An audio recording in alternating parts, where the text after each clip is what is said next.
जय जिनेंद्र, अगर आपको ऐसी जैन ज्ञानवर्धक कहानियां सुनना पसंद है तो हमारे जैन संसार चैनल को जरूर सब्सक्राइब करें। धन का घमंड। एक बड़ा ही धनवान आदमी एक गांव में रहता था। जैसे कि ज्यादातर पैसे वालों को होता है, इस धनवान सेठ को भी अपने पैसों का घमंड था। वह जिस गांव में रहता था वहां पर ज्यादातर लोग किसान थे। इन सभी किसानों के पास जितनी जमीन थी उससे कई गुना ज्यादा जमीन इस सेठ के पास थी।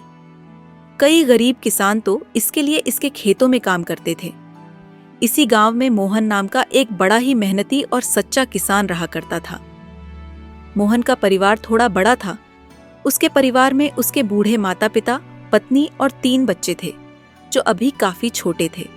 मोहन के पास ज्यादा जमीन नहीं थी, लेकिन जितनी भी थी उसमें वह बड़ी मेहनत करता और अपने परिवार का पेट पालने लायक अनाज उगा लेता था। बाकी के किसान भी यह देखकर हैरान रह जाते कि कोई कैसे इतनी सी जमीन में इतना ज्यादा फसल उगा सकता है। एक वर्ष उस गांव में काफी ज्यादा बारिश हुई, जिसके चलते कई किसानों की फसलें बर्बाद हो गईं, जिनमें से एक मोहन भी था। अब मोहन धर्म संकट में पड़ गया, क्योंकि उसके परिवार में उसके अलावा कोई और कमाने वाला नहीं था और अपने परिवार को भूखा मरते हुए वो देख नहीं सकता था।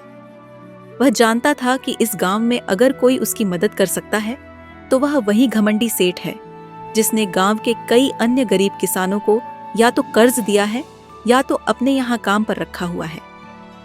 हाथ पर हाथ धरे बैठे रहने के बजाय उसने इस सेठ के पास जाने का फैसला किया और एक दिन उनके पास पहुंच गया। सेठ के पास पहुंचकर मोहन बोला, सेठ जी, आपकी बहुत मेहरबानी होगी अगर आप मुझे थोड़ा सा कर्ज दे दें, जिससे मैं अपने खेतों में फिर से कोई फसल उगा सकूं, या फिर आप मुझे अपने यहाँ नौकरी दे दें ताकि मेरे परिवार को 2 वक्त का खाना मिल सके। घमंडी सेठ को उसकी इन बातों से कोई मतलब नहीं था, लेकिन गांव के सारे लोगों की तरह वह भी यह जानता था कि मोहन कितना मेहनती है और वह जिस भी खेत में काम करेगा वहां वह 2 गुनी फसल उगा सकता है।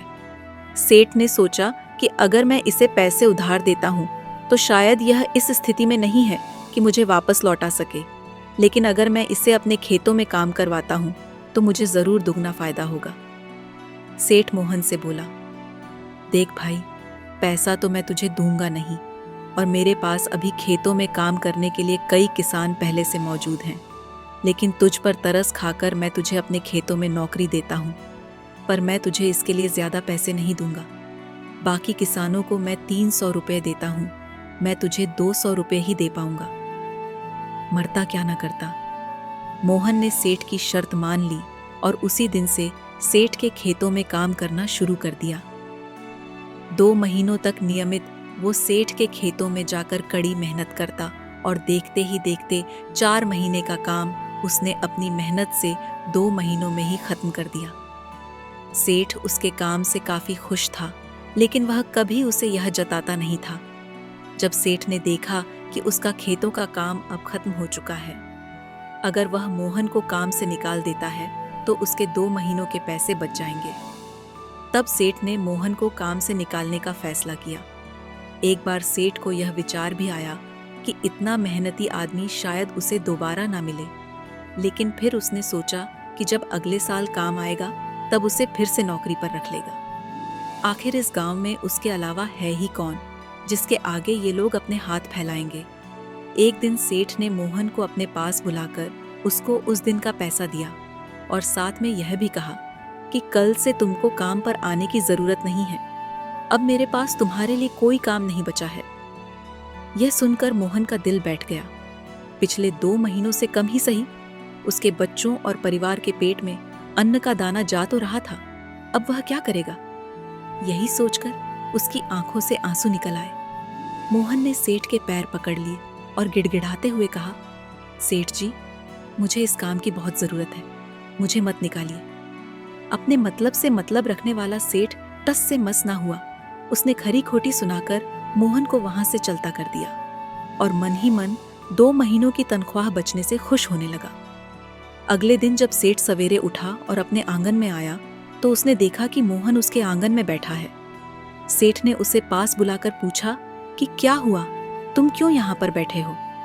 मोहन बोला, सेठ जी, मुझे वापस काम पर रख लीजिए। आप जानते ही हैं मेरी आर्थिक परिस्थिति कैसी है, थोड़ी दया कीजिए। लेकिन सेठ ने उसकी एक न सुनी और फिर एक बार उसे बुरा भला कहकर वहां से जाने के लिए कहा। बेचारा मोहन अपना सिर नीचे झुका के वहां से चला गया। अगले दिन फिर यही घटना दोहराई गई। मोहन फिर सेठ के आंगन में बैठा था। सेठ ने फिर उसे वहां से जाने के लिए कहा। यही घटना अगले कई दिनों तक चलती रही। अब तो मोहन सेठ के हकालने पर भी वहां से नहीं जाता था और वहीं पर बैठा रहता था। एक बार सेठ ने उससे पूछ लिया, तुम कैसे आदमी हो? मैं तुम्हारा इतना अपमान करता हूं, लेकिन तुम्हें कोई फर्क ही नहीं पड़ता। तब मोहन ने सेठ से कहा, बुरा तो बहुत लगता है सेठ जी, लेकिन जब घर जाता हूं और भूख से बिलखते अपने माता पिता और बच्चों को देखता हूं, तब यह अपमान मुझे कुछ भी नहीं लगता। इतना सब कुछ होने के बाद भी सेठ का दिल जैसे पत्थर का बना हुआ था। उसने मोहन को अभी तक काम पर नहीं रखा और ना ही उसका ऐसा करने का कोई इरादा था। एक दिन सेठ ने सोचा कि कुछ दिनों के लिए किसी और गांव चला जाता हूं, ताकि मोहन से पीछा छुड़ा सकूं। अगले दिन मोहन के आने से पहले ही सेठ अपने परिवार को लेकर अपने किसी संबंधी के यहाँ चला गया और वहां पर 10 दिनों तक रहने के बाद फिर अपने गांव, अपने घर वापस लौटा। घर लौटते ही सेठ ने आसपास हर जगह नजर दौड़ाई तो पाया कि वहां पर अब मोहन नहीं था। सेठ ने सोचा, मेरी तरकीब काम कर गई। लगता है मोहन से अब पीछा छूट गया है। हालांकि अब सेठ के द्वार पर मोहन नहीं बैठा था, लेकिन मोहन का विचार अभी भी सेठ के मन में घर कर बैठा था। सेठ सोच रहा था, मोहन इतनी जल्दी हार मानने वाला आदमी तो नहीं दिखता है। उसके साथ क्या हुआ होगा? क्या उसे कहीं कोई और काम मिल गया होगा या फिर और कुछ? इन विचारों ने सेठ को बेचैन कर दिया और आखिरकार सेठ को मोहन की खबर लेने के लिए गांव में जाना पड़ा। सेठ को मोहन का पता नहीं मालूम था, इसलिए अड़ोस पड़ोस के अन्य किसानों से पूछने पर पता चला कि मोहन घायल हो चुका है और अपने घर पर आराम कर रहा है। सेठ ने जब उसके घायल होने का कारण लोगों से पूछा तो सेठ को पता चला कि जब सेठ अपना घर छोड़कर किसी और गांव में गया था, तब बंद घर देखकर कुछ चोर उसके यहाँ चोरी करने आए थे, जिनको रोकने की कोशिश करते हुए हाथापाई में मोहन चोटिल हो गया था। ये सब जानने के बाद सेठ का पत्थर का दिल भी अब मोम की तरह पिघल गया। सेठ को अपने किए पर पछतावा होने लगा।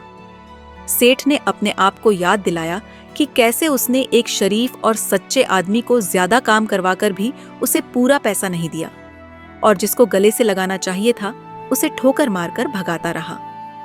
सेठ मोहन का घर का पता पूछकर उसके घर पहुंचा तो देखा कि मोहन के घर की हालत बहुत खराब है। उसका परिवार भूख से बेहाल है और वह खुद अपने हाथ पैर पर चोट के साथ एक खाट में पड़ा हुआ है। यह दृश्य देखकर सेठ की आंखों से आंसू बह निकले। सेठ ने मोहन के पास जाकर उससे सच्चे दिल से माफी मांगी, उसको उसकी मेहनत के पैसे दिए, उसका इलाज करवाया और उसे हमेशा के लिए अपने यहाँ काम पर रख लिया। दोस्तों, इस खूबसूरत कहानी से हमें कई पाठ सीखने के लिए मिलते हैं। कहानी से सीखने योग्य पाठ। पहला पाठ, अगर भगवान ने हमें दूसरों से बेहतर जिंदगी दी है तो हमें उसका फायदा नहीं उठाना चाहिए और हो सके तो जरूरतमंदों की जिंदगी में भी सुधार करने की कोशिश करनी चाहिए। दूसरा पाठ, कठिन से कठिन समय में ईमानदारी और सच्चाई का साथ कभी नहीं छोड़ना चाहिए। हाँ, यह मार्ग बड़ा कठिन है, लेकिन इसकी मंजिल तक आदमी जरूर पहुंचता है और उसका फल भी अच्छा ही मिलता है। तीसरा पाठ, जब तक हम अपने बारे में सोचना बंद नहीं करते, तब तक हम दूसरे के बारे में सोच नहीं सकते और उसका दर्द नहीं समझ सकते। किसी ने खूब कहा है, खुद के लिए जिया तो क्या जिया, दूसरों के लिए जीना ही जिंदगी है। आपको कहानी पसंद आई हो तो एक लाइक करना मत भूलना।